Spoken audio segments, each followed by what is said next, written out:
Liberal Viewer presents. So, the day before, a Florida special prosecutor charged George Zimmerman with second-degree murder for shooting unarmed black teenager Trayvon Martin.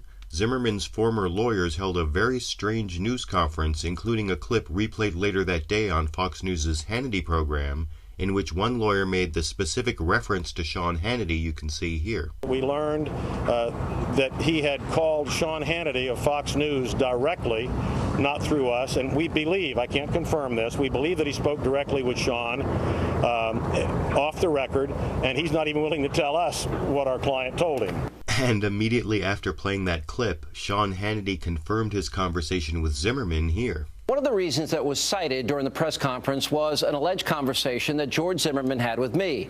Now, before we continue tonight, I want to set the record straight about a couple of things. Now, for a few weeks, we have been pursuing an interview with Mr. Zimmerman to give him a chance to tell his side of the story.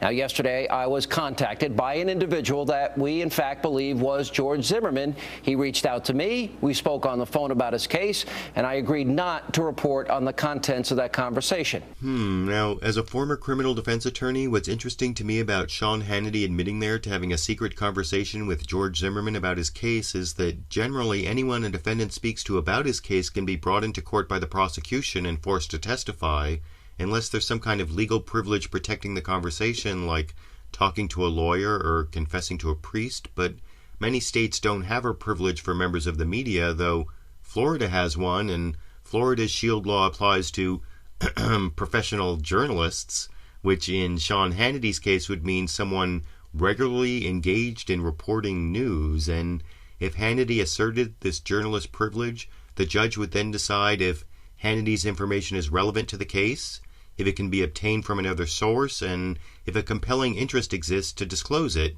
which is a standard giving a lot of discretion to the judge, but possibly allowing disclosure, especially if Zimmerman doesn't testify. And I'm generally supportive of a strong journalist shield law as part of a strong First Amendment freedom of the press, but after all the times Fox News has claimed its commentators aren't reporting the news and should not be held to journalistic standards, it would be ironic indeed to see Sean Hannity assert a legal privilege as a professional journalist reporting the news, I think, but I want to know what you think. Should Fox News' Sean Hannity be able to assert a privilege as a professional journalist who regularly reports the news? And given that Florida's sunshine laws virtually guarantee a trial would be televised whether or not Sean Hannity's involved, if there is a murder trial of George Zimmerman for killing Trayvon Martin, will it be a media circus?